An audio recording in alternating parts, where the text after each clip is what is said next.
আসসালামু আলাইকুম, তোমাদের সবাইকে এই ক্লাসে স্বাগতম। আজকের টপিক হচ্ছে কুমিল্লা বোর্ড 2024 আসা একটি সৃজনশীল প্রশ্নের সমাধান। তো গ প্রশ্নে বলেছে যে বস্তুর উপর পথের গতি ঘর্ষণ সহগ নির্ণয় করো। তাহলে গতি ঘর্ষণ জিনিসটা কি?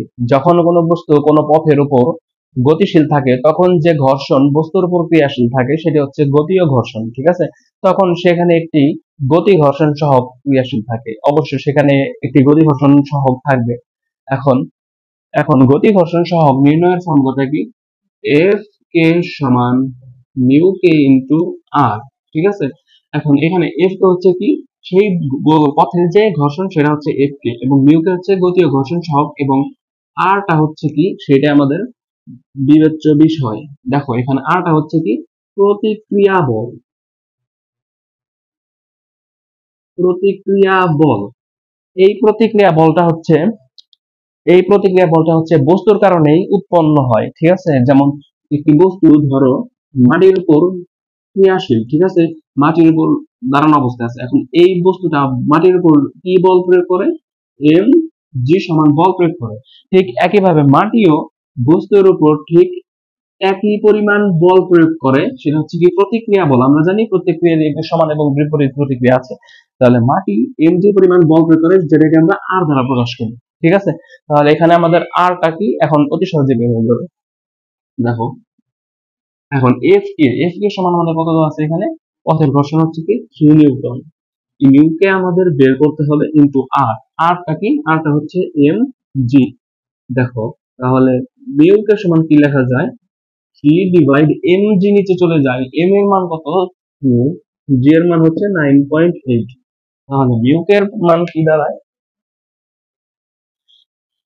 মিউ কে টা হচ্ছে 3 ডিভাইড 2 ইন্টু 9.8 হচ্ছে 0.153। 0.153। এখন দেখো এই মিউ কে কিন্তু কোনো একক নেই, কারণ হচ্ছে কি এটাও নিউটন এবং ওজনও কি এক প্রকার বল, অর্থাৎ নিউটন নিউটন নিউটনে কাটাকাটি হয়ে কিছুই থাকে না, সেটা হচ্ছে কি কোনো একক নেই। তাহলে আমাদের গতি ঘর্ষণ সহগটা কত? 0.153, যেটা হচ্ছে আমাদের কাঙ্ক্ষিত অ্যান্সার। তো ঘতে বলেছে যে ওই ব্যক্তির উদ্দেশ্য সফল হবে কিনা, অর্থাৎ এখানে যে উদ্দীপকে যে প্রক্রিয়াটা বলা হয়েছে সেই উদ্দেশ্যটা সফল হবে কিনা। এখন এই যে উদ্দীপকে যা বলা হয়েছে সেটার একটি ভিজুয়ালাইজ করি আমরা। দেখো এক ব্যক্তি নির্দিষ্ট অবস্থান থেকে 2 কেজি ভরের বস্তু, তাহলে ধরলাম 2 কেজি ভরের বস্তুটা হচ্ছে এখানে আছে। এখন এটা হচ্ছে কি স্থির অবস্থায় আছে। এখন 584 মিটার দূরে একটা বক্স আছে, এটার দূরত্ব কত? 584 মিটার। এখন এই বস্তুকে ফেলানোর উদ্দেশ্যে কি করছে? 10 সেকেন্ড যাবত 10 নিউটন বল প্রয়োগ করছে। তাহলে 10 সেকেন্ড যাবত 10 মিটার ধরলাম, 10 সেকেন্ড যাবত সময়টা ধর এই পর্যন্ত। এখন এখানে 10 সেকেন্ড এবং 10 নিউটন বল প্রয়োগ করা হয়েছে, এবং এই পথে বিপরীত দিকে একটা কি আছে? ঘর্ষণ বল আছে। কত নিউটন? 3 নিউটন। এখন খেয়াল করো, এখান থেকে ধরলাম 2 কেজি ভরের বস্তুটাকে 10 সেকেন্ড যাবত এই পর্যন্ত ধরলাম 10 সেকেন্ড যাবত 10 নিউটন বল প্রয়োগ করছে, ঠিক আছে? তাহলে এই 10 নিউটন কিন্তু 10 সেকেন্ড যাবত প্রয়োগ করছে, তারপরে যে বস্তুটা কি বল প্রয়োগ করার পরে বস্তুটা কি গতিপ্রাপ্ত হয়। তাহলে এই পর্যন্ত বলে চলছে এবং পরবর্তীতে কি হয়েছে? পরবর্তীতে কোনো বল প্রয়োগ করা হয়নি, অর্থাৎ বল প্রয়োগ করার পরে যে গতি প্রাপ্ত হয়েছে সেই গতিতে কতটুকু গেছে সেই টোটাল দূরত্ব 10 নিউটনে কতটুকু দূরত্ব অতিক্রম করেছে, এবং 10 নিউটন পরে যে এখানে বলটা যে উজ্জ করা হলো সে তারপরে বস্তুটা কি পরিমাণে দূরত্ব গেছে সেইটা আমাদের বের করতে হবে। সেটা যদি আমরা বের করে যদি যোগ করে দেখি যে যদি 584 সমান হয় তাহলে অবশ্যই উদ্দেশ্য সফল হবে, আর যদি 584 থেকে কম হয় তাহলে উদ্দেশ্যটা সফল হবে না, ঠিক আছে? তো প্রথমে আমাদের বের করতে হবে 10 নিউটন বল 10 সেকেন্ডে কতটুকু অতিক্রম করে দূরত্ব, ঠিক আছে? তাহলে এখন দেখো, এখন এই যে 10 নিউটন বলে কতটুকু গেছে সেটা বের করার জন্য আমাদের কি করতে হবে? যেহেতু বল দেওয়া আছে এবং ভর আছে, সেখান থেকে আমরা কি বের করব? ত্বরণটা বের করে নিব। দেখো এখন আমরা কি বলতে পারি? বল দেওয়া আছে এবং ভর, এবং এখানে দেখো একটা গতি ঘর্ষণ আছে। তাহলে আমরা লব্ধি বল হিসেবে কি বলতে পারি? যে টোটাল বল মাইনাস ঘর্ষণ বল ইকুয়াল টু লব্ধি বল এম এ, এটা লেখা যায়। তাহলে এফ টোটাল বল হচ্ছে কত? 10 নিউটন মাইনাস এফ কে কত? এফ কে টা হচ্ছে 3 নিউটন, এম কত, এম হচ্ছে 2 কেজি, 2 ইন্টু এ, এর মানটা আমাদের বের করতে হবে। তাহলে 10 মাইনাস 3 মানে কি 7, তারপরে 2 এ, তাহলে এ সমান কত হয় 7/2 অর্থাৎ 3.5 মিটার পার সেকেন্ড স্কোয়ার। তাহলে এই ত্বরণে কি হয়েছে, 10 সেকেন্ড এই ত্বরণ প্রাপ্ত হয়েছে। তাহলে এর মান হচ্ছে 3.5 মিটার পার সেকেন্ড স্কোয়ার। এখন তাহলে এই ত্বরণে কতটুকু দূরত্ব অতিক্রম করে সেটা আমরা দেখি। দূরত্ব S1 সমান ut plus half at square. U এর মান কত 0, তাহলে এইটুকুর মান কত হয় 0 হয়ে যায়। তাহলে হাফ এর মান কত 3.5 ইন্টু টি স্কোয়ার, টি এর মান কত 10 সেকেন্ড, তাহলে 10 স্কোয়ার। তাহলে দেখো এখন এখানে কি হয়, 100 ইন্টু 3.5 ইন্টু 0.5 হচ্ছে 175, 175 মিটার। তাহলে এখন এখান থেকে আমরা S1 এর মান কত পেলাম 175 মিটার, অর্থাৎ 10 সেকেন্ডে 10 নিউটন বল প্রয়োগ করার পরে যে ত্বরণটা হয়েছে সেই ত্বরণে গেছে 175 মিটার। এখন দেখো এই 10 সেকেন্ডের পরে কিন্তু বলটা উজ্জ্ব করা হয়েছে, তাহলে 10 সেকেন্ড পরে এই বস্তুটার কত বেগ হয় সেটা আমাদের বের করতে হবে। তারপর সেই বেগ দিয়ে আমাদের কি করতে হবে, পরবর্তী দূরত্ব যে অতিক্রম করলো সেই দূরত্বটা বের করতে হবে। তাহলে এখন আমরা কি করব, 10 সেকেন্ডে এই বস্তুটা 10 নিউটন বলে এই ত্বরণ নিয়ে অর্থাৎ 3.5 মিটার পার সেকেন্ড স্কোয়ার ত্বরণে আমাদের 10 সেকেন্ড পরে শেষ বেগ কত হয় সেটা বের করতে হবে। তাহলে 10 সেকেন্ড পর বেগ v সমান u প্লাস a t। তাহলে u এর মান কত আমরা জানি 0, প্লাস এর মান হচ্ছে 3.5 ইন্টু কত 10, তাহলে কত হয় 35 মিটার পার সেকেন্ড।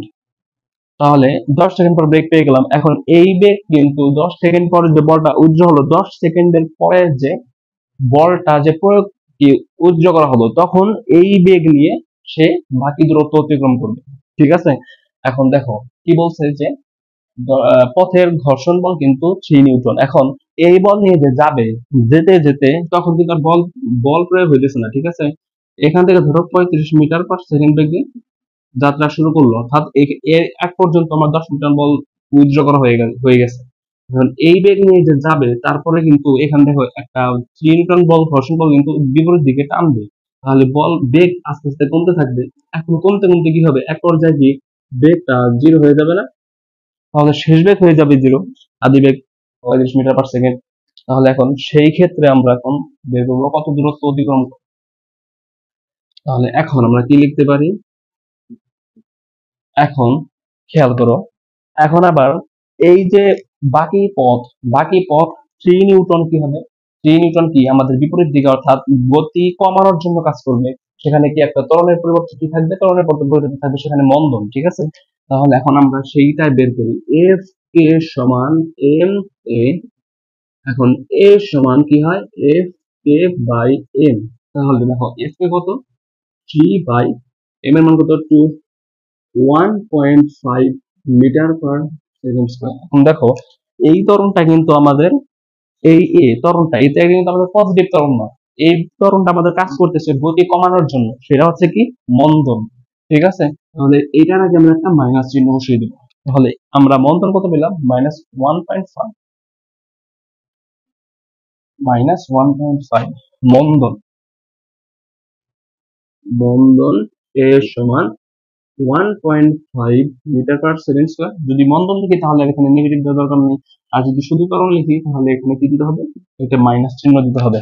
ঠিক আছে, এখন এই মন্দন নিয়ে কতটুকু দূরত্ব অতিক্রম করে সেটা আমরা বের করব। তাহলে এখন ভি স্কয়ার সমান ইউ স্কয়ার প্লাস 2as। এখন দেখো ভি শেষ বেগ কিন্তু পৌঁছে গতি কমতে কমতে এক পর্যায়ে কি হয়ে যাবে, শূন্য হয়ে যাবে। তাহলে ভি এর মান 0, ইউ এর মান 35 স্কয়ার। এখন দেখো এর মান কিন্তু -1.5, তাহলে -2 ইন্টু 1.5 এস এখানে কিন্তু এর পরিবর্তে কিন্তু বসবে কি -1.5, ঠিক আছে, মাইনাস, এখন প্লাসে মাইনাসে এখানে মাইনাস হয়ে গেল, আর আমাদের কি ছিল, এস এস ছিল। এখন আমরা এখান থেকে এস বের করব, ঠিক আছে।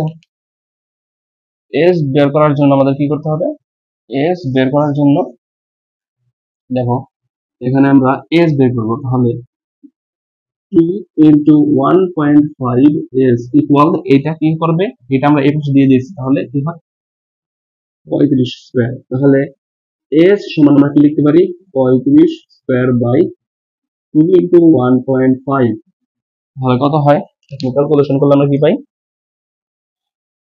35 স্কয়ার ডিভাইড 2 ইন্টু 1.5, 408.33, 408.33 মিটার। এখন দেখো, তাহলে আমাদের টোটাল দূরত্ব বের হয়ে গেল। এখন দেখো মোট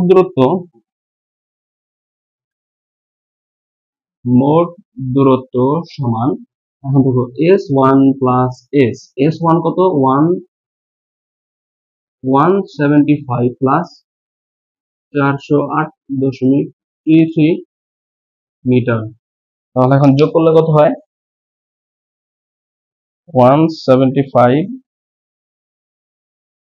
583.33, 583.33 মিটার। দেখো এখন এই বস্তুটা হচ্ছে টোটাল দূরত্ব গেছে কত, 583.33 মিটার, কিন্তু আমাদের দূরত্ব 584 মিটার দূরের আছে কি, ওই বক্সটা আছে কি 584 মিটার দূরে, কিন্তু আমাদের এই বস্তুটা গেছে কত, 583.33 মিটার, অর্থাৎ একটু কম, ঠিক আছে, 0.77। তাহলে ওই বস্তুটা আর ওই বক্সে কি করবে না, পড়বে না।